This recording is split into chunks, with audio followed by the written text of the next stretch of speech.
Welcome to another episode of Pakistan on a Plate. My name is Neelufar Afridi Qazi. We're in Chakwal, a district in the Potohar Plateau in northern Punjab. The Potohar Plateau is in northeastern Pakistan, north of Punjab. This area borders the western part of Azad Kashmir and the southern part of KP, Khyber Pakhtunkhwa. It lies between the Indus and Jhelum rivers and bounded on the north by the Hazara Hills and in the south by the mighty Salt Range. Chakwal is the gateway to the Potohar Plateau. The 5 tehsils, which are subdivisions, are varied in topography, agriculture, and of course culinary heritage. And it reminds me of the proverb, "Don't judge a book by its cover." They are ragged hills where rallies are raced in the sand-arid environment of Talagam. The Kalar Kahal region, famous for the Salt Range Mountains, pink salt, the second largest salt mines in the world. I'm in the salt mines of Kyora. Pink Himalayan salt. This is where it is all from. It's incredible. It's like being in Mars. Lots of salt lakes all around. Contrasting landscapes, lush, thick orchards and tropical fruit and vegetation all around Takht-e-Babar's gardens. Papaya trees, banana, palm trees, figs, pomegranate trees. Frankly, an image of Eden. Overlooking the mythical Kalar Kahar Lake. Next door, in Cho Saidin Shah, the ancient temples of Katas Raj and the little unknown Buddhist stupa here. This reminds us of the multiple civilizations and rich heritage we have, all reflected in Chakwal. The tehsil's name fascinated me, Cho Saidin Shah. A little digging discovered Cho means chashma, the natural streams that used to be all around here, named after Darbar Saidin Shah. According to the local legend, he was a saint who brought water through this area by waving his chari, and water emerged for the people of this area. What a story! When you discover it, it connects you, and the place and the people and the khana make more sense. There's always a story behind everything. More incredulous and on a personal note, I recently found out I have a connection with Chakwal as well. Chakwal is the name after one of my cousin's ancestors, Mr. Chakko Khan, who came from Jammu, a relative of the Maharaja of Jammu, who shifted in this area about 12 generations ago and established a village near Chakwal city in his name. Wal means family, Mr. Chakko Wal. This side of the family has an illustrious career in the armed forces, both pre-partition in the Royal British and then after partition in the Pakistani armed forces. In fact, General Muhammad Akbar Khan was the senior most Muslim officer at the time of independence in 1947. He also served as the senior military secretary of Quaid-e-Azam Muhammad Ali Jinnah. He was actually offered to become Chief of Army Staff, but he refused the position because he had not done a staff college course. The breed of soldiers of that time were different. Another brother, Major General Muhammad Anwar Khan, was commissioned in 1936 in the Corps of Engineers. In fact, he was Pakistan's first engineer-in-chief. Yet another brother, General Muhammad Iftikhar Khan, commissioned in 1929, joined the 7th Light Cavalry. He was nominated as Pakistan's CNC. Unfortunately, he died in 1949 in a plane crash at Jang Shahi before taking office. My grandfather, General Muhammad Yusuf Khan Afridi, was in Proburn's Horse Regiment pre-partition, which became 7th Light Cavalry in Pakistan. General Akbar and his brothers were all great friends and in fact relatives through marriage. The most interesting of the brothers was Muhammad Masood Raza Khan, a renowned psychiatrist who was settled in England, an extremely well-known doctor, popular with the film stars of the 60s and 70s, Hollywood and the English theatre world. In fact, he married Svetlana, one of the most well-known ballerinas of the 20th century. Connections emerge all over the place as I explore this wonderful land of mine through its culinary heritage. The Chakwal Khan family are Mihar Minhas Rajputs. Caste clan continue to matter in Punjab, and the Rajas remain the dominant political and elites locally in Chakwal. Speaking of caste, as a Pashtun, it always fascinated me that our Punjab continues to believe in this system. A very real example of culture over everything else, anything else first, even religion. Today's recipes will reflect the many parts of Chakwal. A temple offering a vegetarian Kachori.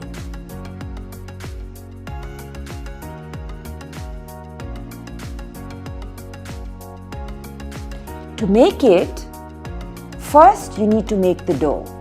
Take the flour, salt, sugar, and a little bit of cold water and knead it well.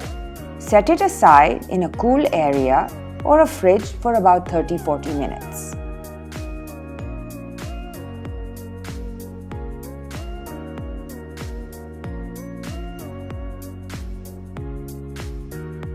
In a frying pan over oil, add the cumin, black pepper until they are toasted and fragrant. Next, add the sliced potatoes, cabbage, capsicum, all the chopped vegetables.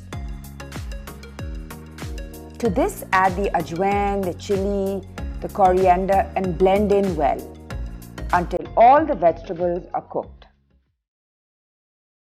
Let this filling cool down and set it aside. In the meantime, wet your palms, dab it with a little bit of oil and take a piece of that dough and roll it in your palm into a smooth ball, 3-inch in diameter approximately. No creases or cracks, and place it in a bowl with the loose flour. Next, on a wooden flat board, take a rolling pin and take the flour dough ball and roll it into a chapati.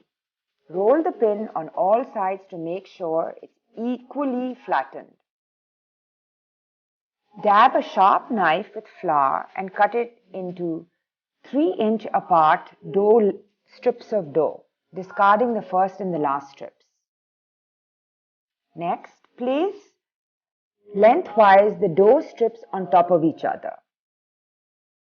In the middle of the dough strips, put a heaped 2 tablespoons of the filling. Take one side of the cross and cover the filling with one flap. Dab a finger in the binder paste and seal it. Do this on all 4 sides, making sure the kachori pocket is nicely sealed. Next, in a deep frying pan, heat oil, and once the oil is bubbling, immerse the kachori pocket. Let it cook and caramelize for about 2-3 minutes and then turn it over.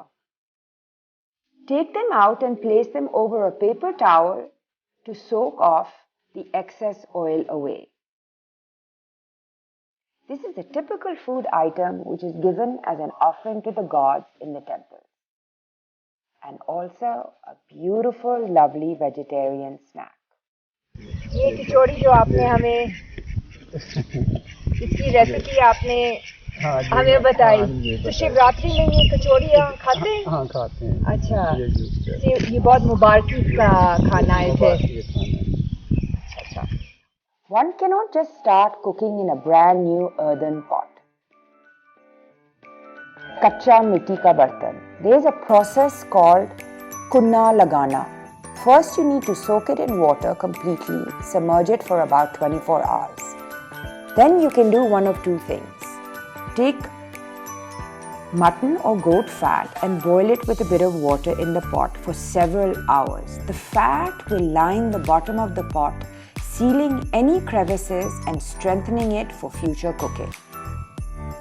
The other way is boil raw sugar cane with water for a couple of hours and then add raw rice, making a sweet rice dish. The gur seals the crevices at the bottom of the pot, and the starch of the rice also seals it with another layer. Only after this is done can you begin cooking other culinary items in an earthen pot. The next recipe is Chakwali halwa. The recipe is from one of the most famed chefs in the district, Chef Muhammad Akbar Badshah.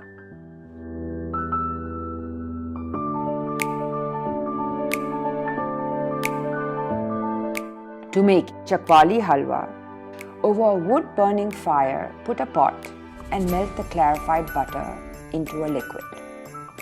Next, add the soaked suji and cook it well until it turns toasty and fragrant. This takes about 20 minutes. Don't stop stirring. Use a shupeta to stir the halwa. रंग से पता चलता है क्या है? जी रंग और खुशबू। सूजी जब भून जाएगी ना तो उसकी एक अपनी खुशबू भी होती है। In the meantime, make a sugar syrup with water and sugar. Add a bit of elaichi to the sugar syrup. As the halwa becomes watery and thin, it releases its water and liquefies. Keep stirring. When it looks a bit reddish and thin and liquidy, add at that point the sugar syrup into the halwa.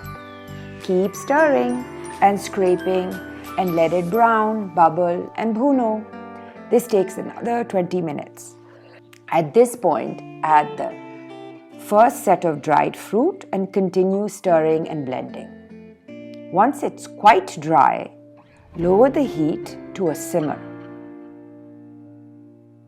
At this point, dollop the khoya in lumps all around the halwa, patting it into the halwa, into a beautiful design actually. Over this, pour the remaining garnishing of dried fruit. Pat it down into the halwa. It is ready to be served. The contrasting tastes and layers, textures are just incredible. This keeps for at least 10 days. You gotta try it. Amazing.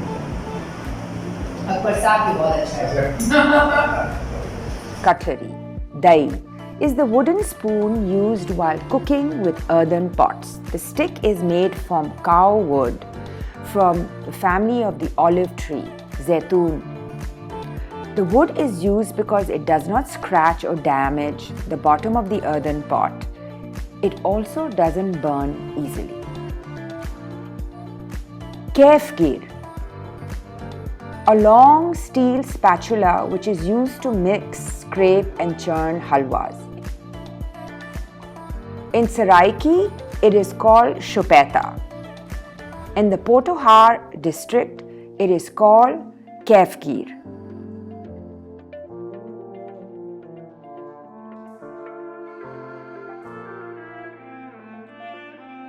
Badshah Saab and Ali Abbas share a fabulous secret of Chakwal from Balaksal area. ये पहले तो इधर ये शादी में बनते थे। अच्छा जी।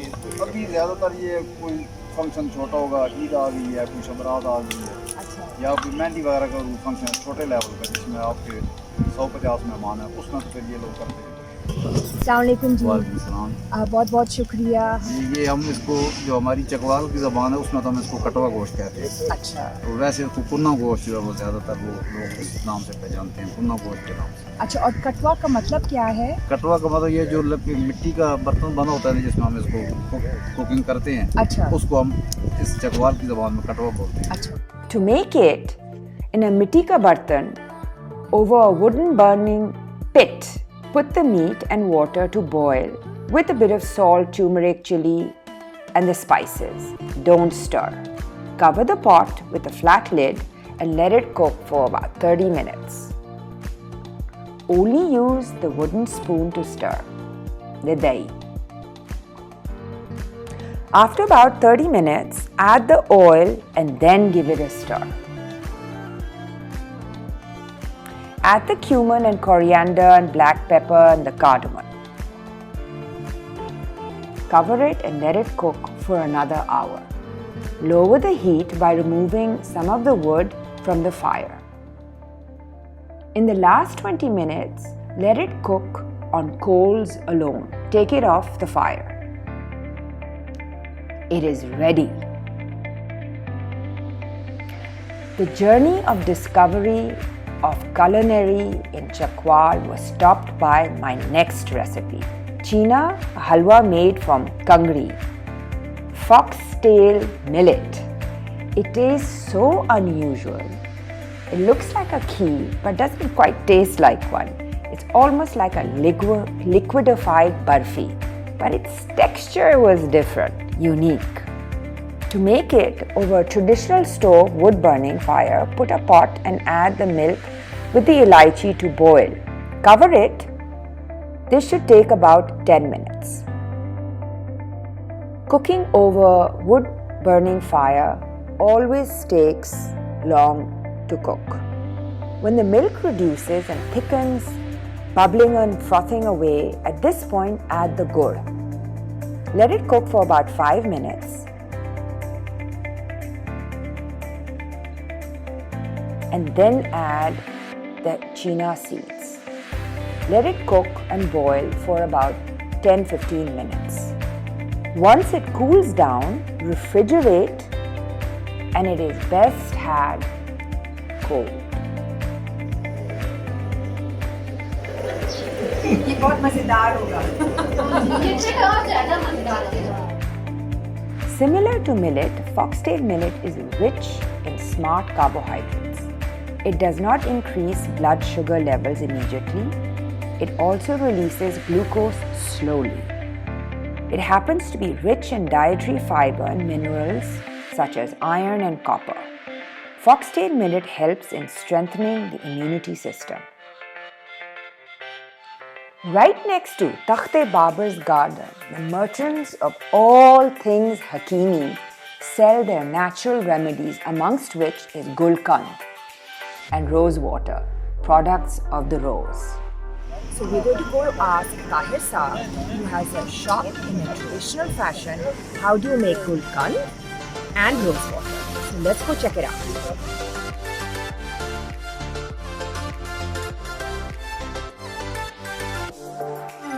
ये गुलकंद का तरीका आप दिखाएंगे आज हमें? जी जी। अच्छा, और ये जो गुलाब हैं, ये कहाँ से आए हैं?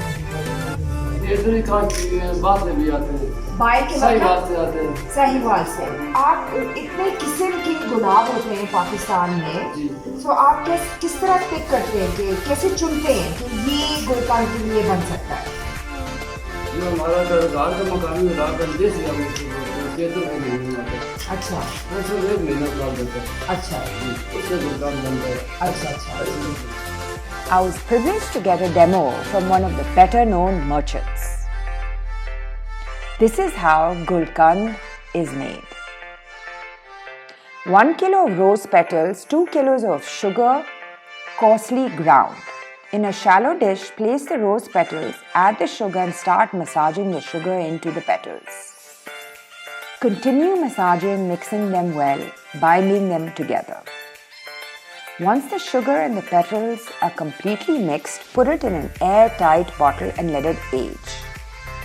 The longer the Gulkand ages, the better it tastes. the sugars integrate and completely release their liquids and ferment. Gulkand is ready for consumption in about 5 days. You can age it up to a year, and if you keep it in a cool, dry place. ये 2 साल पुराना है? ये 1 साल है। ये 1 साल पुराना है। इतना रहता नहीं है ना। Gul rose flour has multiple symbolic meanings in South Asian cuisine and culture. Gulkand is like a jam which is made from organic wild rose petals and sugar. This is had as a dessert but also as a medicinal tonic. There are varieties and there are varieties of rose. For example, Patoki Asli Gul costs 500 rupees a kilo, while Sahiwal rose petals only cost 100 rupees. Temple offerings include flowers led by rose petals. The shrines also throw rose petals over the graves of the saints. Rose water is used as a mouthwash to keep our breath fresh. In shrines and temples, rose water is also used as incense. Rose is used as an ingredient in multiple recipes of halwas. And the Hakim suggests drinking rose water to alkalize and cool the body. There is so much history and culture in every corner of this beautiful district. More folks should come and visit and enjoy some of the very delectable delights of Chakwal. From the simple to the very sophisticated. Until next time, Khuda Hafiz.